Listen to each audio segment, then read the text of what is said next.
Everyone, judiciary by PW के platform पर आप सभी का स्वागत है। I am Apoorva Purohit. AIB 20 के एस्पिरेंट्स की एग्जाम की घड़ी ऑलमोस्ट आ ही चुकी है और इस एग्जाम से कुछ मिनट्स पहले, कुछ क्षण पहले मैं आप लोगों को last minute tips and tricks देना चाहती हूँ बैरेक्ट रीडिंग के लिए।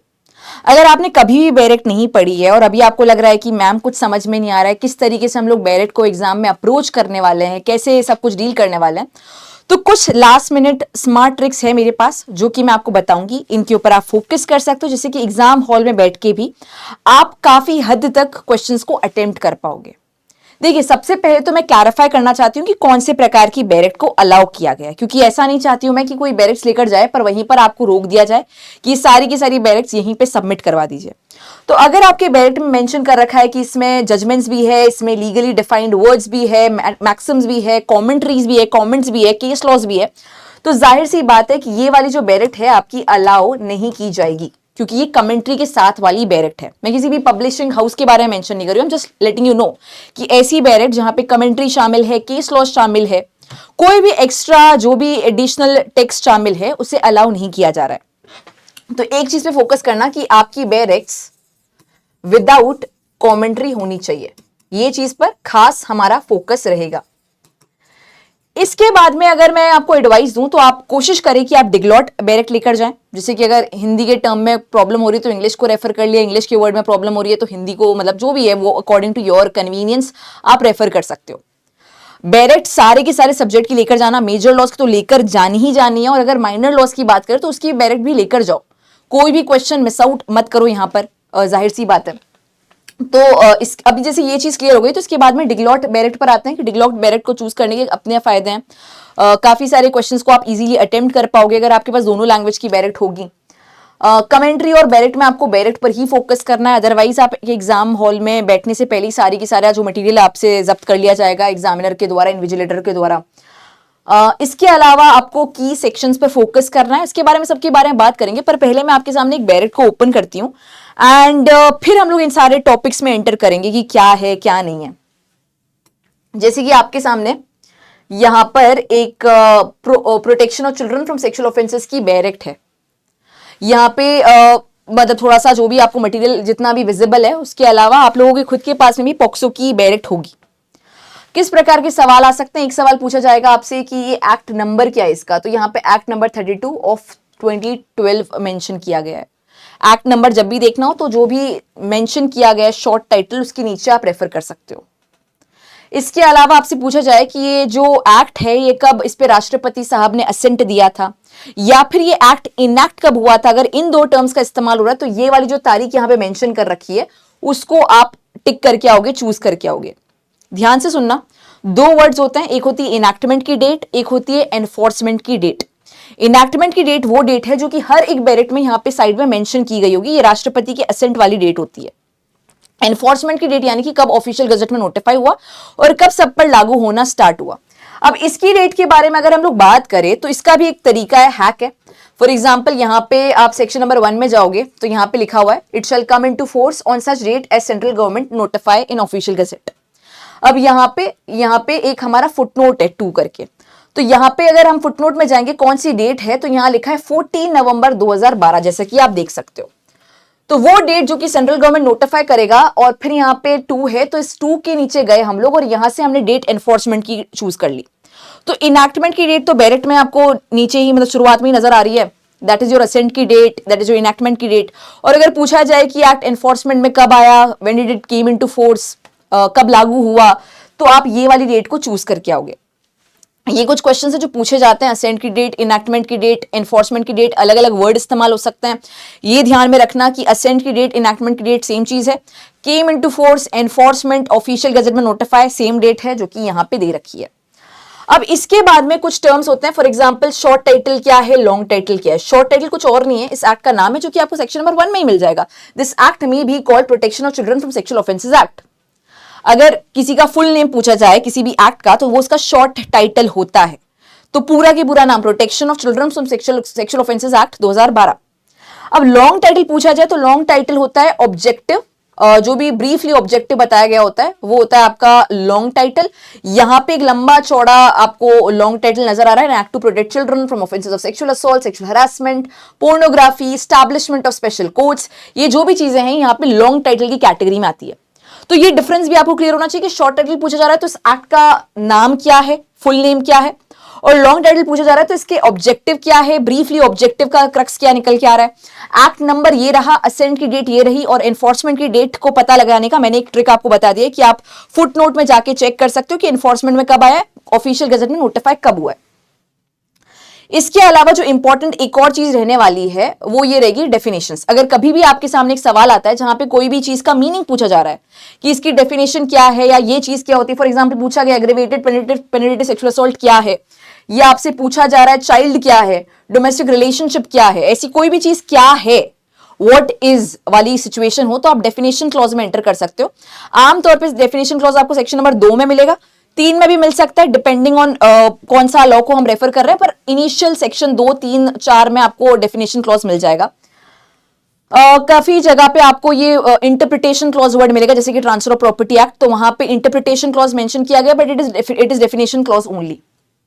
तो अगर कोई भी चीज का मीनिंग पूछा जा रहा है, डेफिनेशन पूछी जा रही है, तो इस क्लॉज में आप जाके रेफर कर सकते हो। जैसे कि पूछा जा रहा है कि मान लो सेक्सुअल असॉल्ट कहां पे, शेयर्ड हाउसहोल्ड को कहां पे डिफाइन किया गया है, मैंने इसको नहीं रेफर किया क्योंकि इनके लिए अलग स्पेसिफिक सेक्शंस भी है जो इसके बारे में बात कर रहे हैं प्रॉपर तरीके से। मान लो शेयर्ड हाउसहोल्ड को पॉक्सो में कहां डिफाइन किया गया है, तो 2 क्लॉज के में, 2 एंड क्लॉज के में इसको डिफाइन किया गया। आप ये मतलब बेसिक चीजें आप थोड़ा बहुत रेफर कर सकते हो। इसके अलावा अगर आपसे पूछा जाए कुछ भी और चीज की कहां पे बाकी की डेफिनेशन जो नहीं दे रखी हो, तो सबसेक्शन नंबर 2 के अंदर जाके आप देख सकते हो कि जो डिफाइन नहीं कर रखा है उसको सीआरपीसी में या आईटी एक्ट में रेफर कर सकते हैं। तो ये कुछ तरीके। उसके बाद में चैप्टर्स में इस पर्टिकुलर एक्ट को डिवाइड कर रखा है सेक्शंस और इस चैप्टर के हिसाब से, तो उसको भी आप थोड़ा थोड़ा रेफर कर सकते हो। नाउ थोड़े से और चीजें कि की सेक्शंस पर आपका फोकस होना चाहिए, इस पॉइंट पे मैं वापस आती हूँ।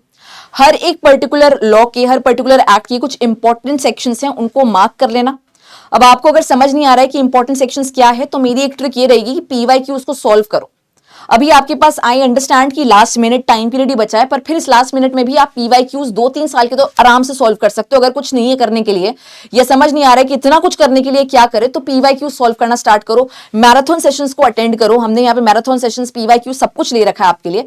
आखिरी मोमेंट्स पर आप इनको देखो और इसके थ्रू आप डिटरमाइन कर सकते हो कि क्या इंपॉर्टेंट सेक्शंस है, क्या बार बार पूछा गया है, क्या रिपीटेडली पूछा गया है, वो आपके इंपॉर्टेंट सेक्शंस बनते हैं, उनके ऊपर आपकी पकड़ होनी चाहिए। वही फ्रीक्वेंटली आस्क्ड क्वेश्चंस के ऊपर फोकस करोगे आप। लॉन्ग टाइटल शॉर्ट टाइटल का मैं डिफरेंस बता चुकी हूं। ये है आपका एक्ट का टाइटल और ये है ऑब्जेक्टिव का जिस्ट। असेंट डेट मैं आपको बता चुकी हूँ कि एक्ट के ऊपर लिखी हुई है और एनफोर्समेंट डेट को देखने के लिए फुटनोट में जाना पड़ेगा। एक्ट नंबर शुरुआत में ही आपको मिल जाएगा। आर्टिकल सेक्शन जब लिखा हो कि आर्टिकल कौन सा है, तो आपको कॉन्स्टिट्यूशन ऑफ इंडिया की बैरेट को रेफर करना है, क्योंकि आर्टिकल वर्ड संविधान में इस्तेमाल होता है, सेक्शन वर्ड बाकी के एक्ट्स में इस्तेमाल होता है। इसके अलावा देखो सीपीसी में ऑर्डर्स और सेक्शंस का भी बाइफरकेशन होता है। तो सीपीसी की बैरेट में जाओगे तो शुरुआत में सेक्शंस बता रखे हैं, बाद में आपके ऑर्डर्स और ऑर्डर्स में रूल्स बता रखे हैं। ये चीज मतलब बेसिक लेवल पर क्लियर रखना कि ठीक है सेक्शंस पहले आ रहे हैं, उसके बाद में ऑर्डर्स आ रहे हैं। डेफिनेशन क्लॉज, अगर कोई मीनिंग पूछा जा रहा है तो आप डेफिनेशन क्लॉज को रेफर करने वाले हो, that is also there.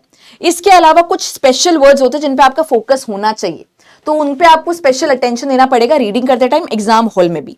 For example shell एक मैंडेट क्रिएट करता है, करना ही पड़ेगा वाला सिचुएशन क्रिएट करता है। For example court shell presume, तो यानी कि कोर्ट को प्रिज्यूम करना पड़ेगा, कोर्ट के पास कोई डिस्क्रिशन नहीं है। कोर्ट में प्रिज्यूम, तो यानी कि कोर्ट के पास डिस्क्रिशन है, थोड़ी सी मर्जी है कि चाहे तो प्रिज्यूम करे चाहे तो ना करे। ये मैं केवल एग्जांपल दे रही हूं, पर शैल हमेशा मैंडेट की बात करेगा, में डिस्क्रिशन की बात करेगा। शुड एंड देयर टू, इन सब के भी मीनिंग थोड़े से आप लीगल डिक्शनरी से फाइंड आउट करके जाना, मतलब काफी सारे टर्म्स होंगे। इसी प्रकार से प्रोवाइजो, एक्सप्लेनेशन, इलस्ट्रेशन क्या क्या है। प्रोवाइजो एक प्रकार से एक्सेप्शन क्रिएट ही करता है, एक तरीके से अपवाद ही क्रिएट करता है। एक्सप्लेनेशन किसी भी सेक्शन का उस चीज को और ज्यादा एलैबोरेट करता है, जो भी ऊपर लिखा है उसको और एलैबोरेटली बता रहा है, उसको और एक्सप्लेन कर रहा है। इलस्ट्रेशन एग्जाम्पल प्रोवाइड कर रहा है, उस चीज को सब्सटैंशिएट कर रहा है। बहुत सारे इसके एग्जाम्पल्स हो सकते हैं, आप किसी भी सेक्शन में जाके इस तरीके का एग्जाम्पल निकाल सकते हो। फॉर एग्जाम्पल अगर मैं पॉक्सो के बैरेक्ट में जाऊं और मैं कोशिश करूं कि लेट्स फाइंड आउट कि कहां पे हम लोगों को कोई भी प्रोवाइजो मिल रहा है। देखो जैसे यहाँ पर आपको एक्सप्लेनेशन का तो एग्जांपल मिल गया, तो यहाँ पर बस ये बताया जा रहा है कि when a child is subjected to sexual assault by one or more person of a group, in furtherance of common intention each of such person shall be deemed to have committed gang penetrative sexual assault, इस clause की meaning के within. तो यहाँ पे समझ में आ रहा है कि जो ऊपर बातें मेंशन की गई है उसको और हम सब्सटैंशिएट कर रहे हैं, उसको और इलाबोरेट कर रहे हैं एक्सप्लेनेशन के अंडर। इसी प्रकार से आप हर चीज को थोड़ा थोड़ा सा ना एक एक वर्ड के ऊपर फोकस करते हुए चलो, क्योंकि बैरेट में वर्ड्स की काफी ज्यादा इंपॉर्टेंस होती है, काफी मीनिंग होती है। बाइफरकेट करने की कोशिश करोगे तो आपके लिए बड़ा आसानी रहेगी बैरेट को समझना। इन चीजों पे आपका खास कमांड होना चाहिए कि वर्ड्स पे आप फोकस कर रहे हो, आप एटलीस्ट बेसिक लेवल के क्वेश्चंस को अटेम्प्ट कर रहे हो, बैरेट का क्या ढांचा है किसी भी पर्टिकुलर लॉ का, एटलीस्ट मेजर लॉज का, उसको आप खास तौर पे फोकस रख सकते हो। इन चीजों के ऊपर भी आप फोकस करोगे तो that will also make your examination hall की जर्नी मच मोर ईजियर। बाकी मैं ऑलमोस्ट हर सेशन में आपको बताती हूँ कि OMR शीट को फिल करने का एक प्रैक्टिस जरूर करना 2 या 3 बार, that is going to be extremely beneficial for you. अगर ये आपका बबल है तो उसको प्रॉपरली फिल करने की कोशिश कीजिए।